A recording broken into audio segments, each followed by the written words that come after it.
two in blue. Are they conflicting with one another?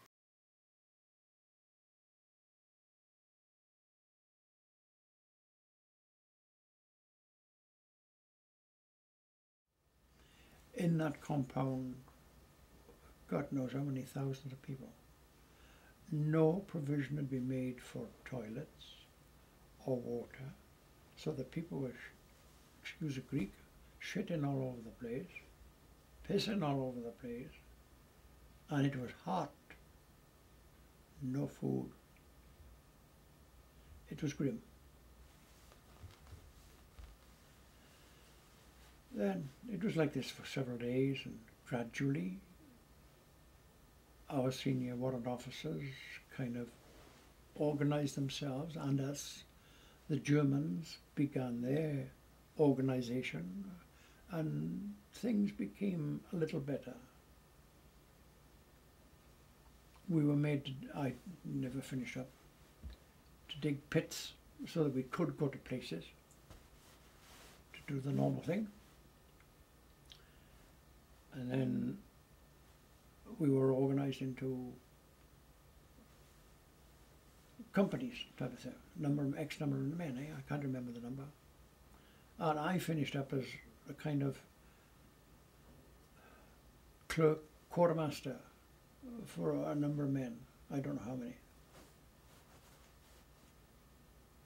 And this lasted for a while. I don't know how many days, how many weeks. But near the end of June, some English food parcels arrived. They were about 8 inches wide, 6 inches deep, and about 14 inches long, from England. And they were for English prisoners out of the submarine Seal, which had been sunk in the Skagerrak, the fjords of Norway. And of course, we had been without food for almost 2 weeks now. And to see these parcels,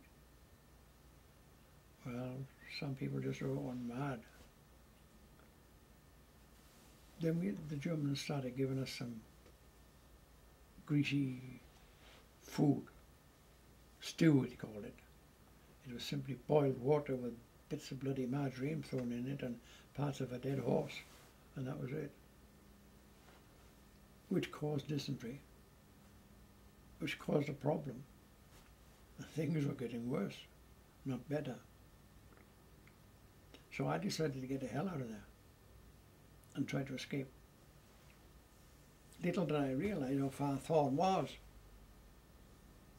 and how far the nearest friendly border was. I had no idea. And so I was sent to Marienberg from Thorn to run. And Marienberg was an organised camp.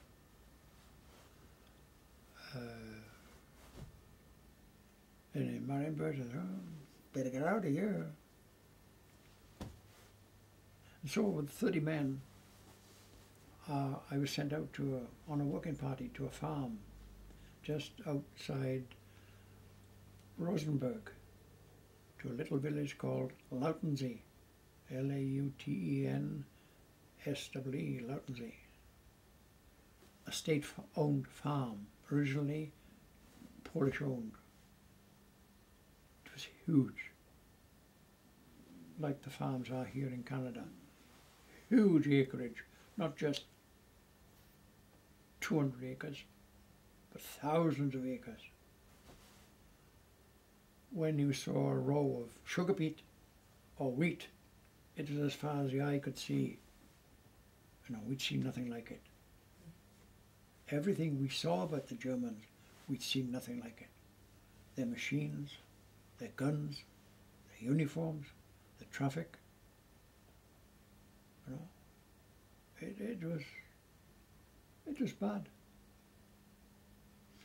Well, then I realized how far I was as a prisoner in Poland now from the nearest border.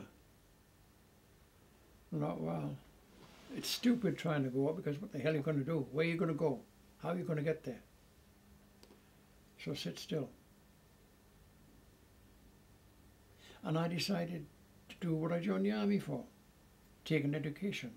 And the first part was to learn why the Germans screamed and hit and screeched and ruined what the hell they did, no matter what, no matter when, their own language. And in 6 months, I could converse with the German. To me, it was easy to learn the language. Until one day, the German that was in charge of the party had been changed, and their under-officer, which was the equivalent of a corporal, said to me, "You know, you're not speaking German." Then I said, "What the hell am I talking to when you understand me?" He said, "Well, it's a bastard German." Now he could speak fluent English. This is why I am repeating what he said. I said, "What the hell do you mean?" He said, "Well, it's known as Plattdeutsch, not Hochdeutsch." I said, "What the hell's the difference?" He said, "A lot. Plattdeutsch is a bastard German, spoken by illiterate people." "Oh, do you want to learn German?" "Yes." And he bought and gave me 2 books published by Heidelberg University. And so I learned to speak German fluently. Within a year, I could read and write it and read newspapers and converse in German. And I lived better because I was able to talk to the Poles who were prisoners. I was able to talk to the Germans, and the German soldier was like me. He was a human being. He wasn't a fanatic. He didn't want to cut my throat or shoot me.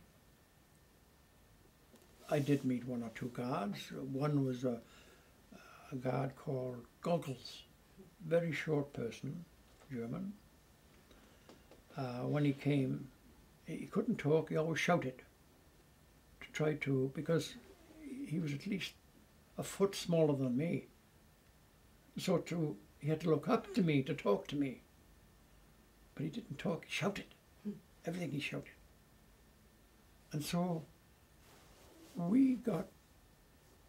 I did anyway,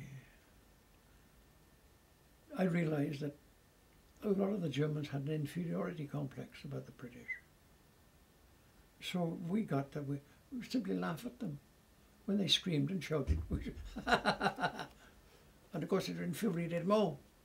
Sometimes some of the men got struck with a rifle butt, but if you were quick enough, you dodged it. But we were proving our point. We don't give a damn about you. Well, one thing led to another, and on one day, I well remember, I was in charge of this party, about 35 men, and I was in the area where we were confined. It was a long, low building divided into 2. This half with the British prisoners and this half with the Polish prisoners, slave workers. They never had any guards over the top of them, but they were terrified of the bloody Germans, terrified of them. Because they'd just as well shoot a bloody Pole as look at them. But they didn't to us. But they threatened us all the time.